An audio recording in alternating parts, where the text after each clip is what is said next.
Hi there, this is Lee, and I'm signing in to report that there have been so many calls for the abolishment of the Electoral College that it's dizzying. It's pretty interesting that these calls are coming now rather than 16 years ago, rather than maybe 100 years ago, or whenever there's been that popular vote versus the Electoral College dichotomy. But I do agree that the Electoral College should be abolished. I would like to see this abolishment happen legally, through legal means, not by threatening electors with death or violence or retribution for voting how their states wanted them to vote for Donald Trump. I don't agree with that at all. um, Legally through, whether it's state legislators who support the amendment and then the U.S. Congress, however it's done, whether it's through another legal means of accomplishing this, I support that. However, it does smack of this effort to threaten electors into relinquishing support for Donald Trump. It supports of more election fraud, more vote fraud, or voter intimidation, the likes of which we've seen much of this year. Um, we've seen so much election fraud against Bernie Sanders where votes were flipped from Bernie Sanders' column into Hillary Clinton's column to provide her an illusion of strength that she truly did not have. And we've seen the results of that when she fell on her face in the contest against Donald Trump. Bernie Sanders was actually the stronger candidate. The fact that they kneecapped him, sabotaged his campaign, and then stole his votes did not change the fact that he still was the stronger candidate.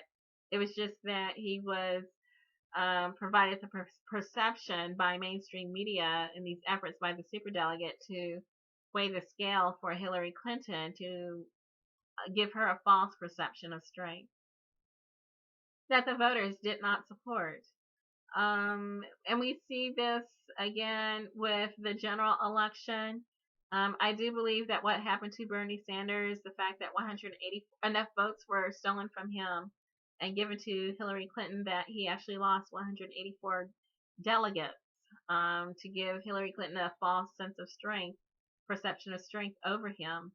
I do believe that something similar has occurred with Jill Stein and the Green Party, where Jill Stein's votes were flipped out of the Green Party column into Hillary Clinton's column in the Democratic Party, giving Hillary Clinton a false sense of strength that she did not have.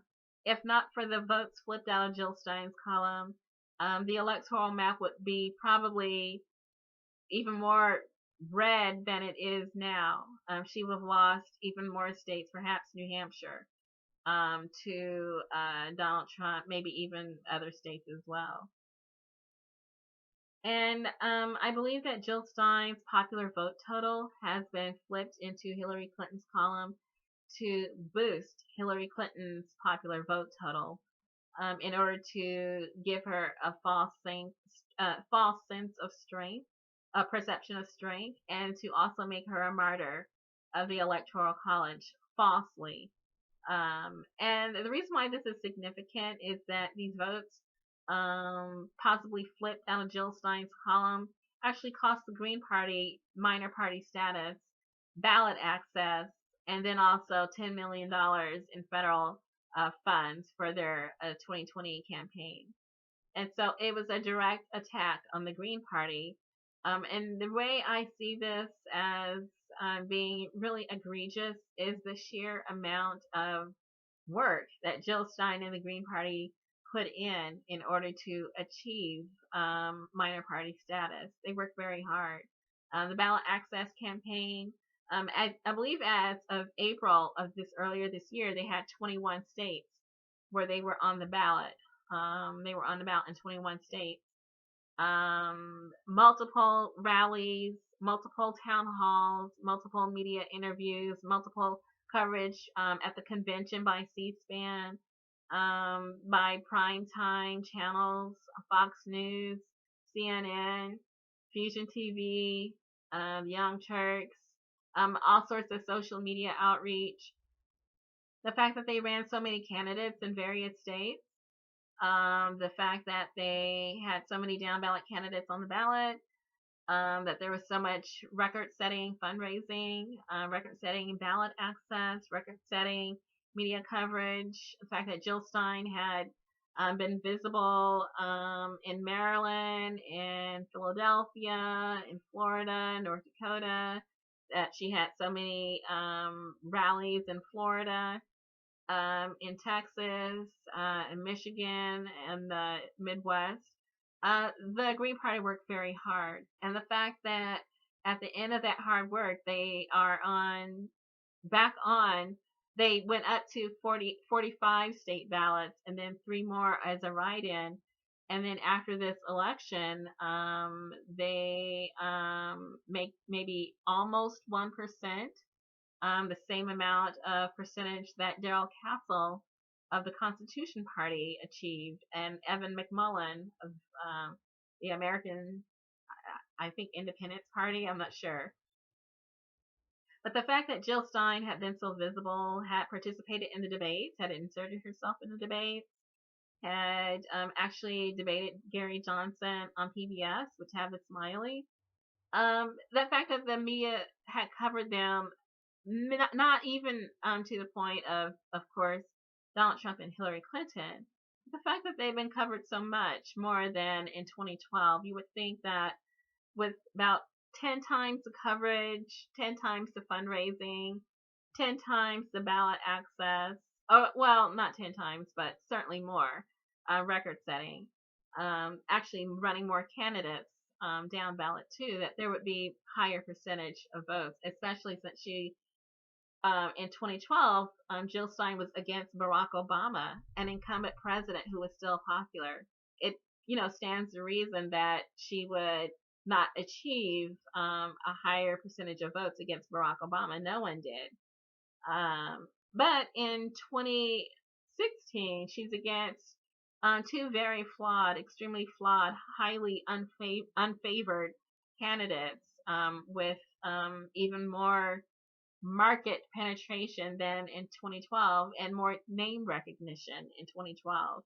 And the fact that she barely doubled her percentage, it doesn't follow, it doesn't make sense. The numbers do not add up. And so I do believe that what happened to Bernie Sanders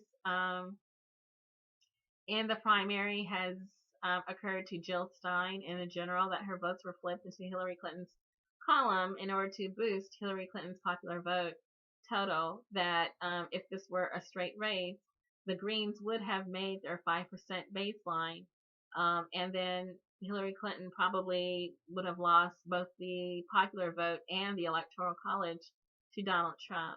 And so I do believe that Jill Stein's votes are being used to justify overturning the Electoral College from Donald Trump to Hillary Clinton. And I have concerns about that. I have concerns that Bernie Sanders did not pursue the election fraud committed against his voters. And then the fact that Jill Stein did say at the Green Party convention in Houston during a press conference that if there was any indication of fraud, that she would pursue it. And that David Cobb had said that he had been a lawyer, or he was a lawyer, her campaign manager, and that he had pursued allegations of fraud in Ohio in 2004. So far, I've seen nothing occurring. Wyoming's already certified its votes, and so states are going to begin to certify their votes. California is still counting. Wyoming usually goes first because the smaller amount of population. But states are going to be certifying their votes totals all through the rest of the fall to the voting of the Electoral College. And so now is the time, if there is any indication of fraud having occurred, now is the time to say something. But it seems like nothing is being said for whatever reason, that this low percentage equal to Darrell Castle and Evan McMullin, who was maybe on 11 state ballots, not even close to Jill Stein. that it's being accepted, well, that's the Green Party's choice. You cannot fight for someone who does not fight for themselves. And if this is a decision that they're making, then that's a decision that's being made. But I feel much regret that they are allowing that $10 million to slip through their fingers, the ballot access that they worked so hard for, that they have to do it again, back to 21 states, and that the percentage, the the perception of justice going unserved. But this looks like this is how it's going to go. And so back to the Electoral College. I do support abolishing the Electoral College. I do not support overturning the Electoral College only with the purpose of installing Hillary Clinton into the White House. She has been rejected twice.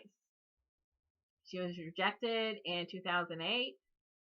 She's still got multiple criminal investigations, lawsuits, allegations, scandals. The voters turned against her in 2016. They were trending towards Bernie Sanders. The fact that she stole votes from him does not change the fact that the voters had voted against her. And they voted against her in the general election. The Electoral College went for Donald Trump. Likely the national popular vote went for Donald Trump. The only thing holding her together now is the fact that she possibly has flipped Jill Stein's votes into her column with that false perception of strength. And so I don't feel that this, I feel the abolishment of the Electoral College definitely needs to happen, but the harassing and stalking and threatening of electors and intimidating them into supporting Hillary Clinton, who has cheated and rigged and defrauded her way throughout the primary and the general election, who has caused harm to the campaigns of Elizabeth Warren, what might have been, certainly Bernie Sanders, certainly Jill Stein, and all the down ballot Democratic House candidates, all the down ballot Democratic Senate candidates, the state houses, some governorships, all lost due to Hillary Clinton suppressing and disgusting voters to the point they either decided 9% of them, Democratic, decided to vote for Donald Trump, or they decided to stay home. And so, a lot of things are just not worth it, and Hillary Clinton is not worth it. I do not support her attempts to install her into the White House. I do not support the attempt to once again steal votes, electoral votes this time, from another candidate. Hillary Clinton did not earn those votes. They do not belong to her. She did not earn Jill Stein's votes either. They do not belong to her. She did not earn Bernie Sanders' votes. Those votes do not belong to her. If the Democratic Party wants to abolish the Electoral College and wants to get behind that, it's possible that they can make that happen even in spite of a Republican-held Congress, Republican-held state legislators. There might be a way to do that.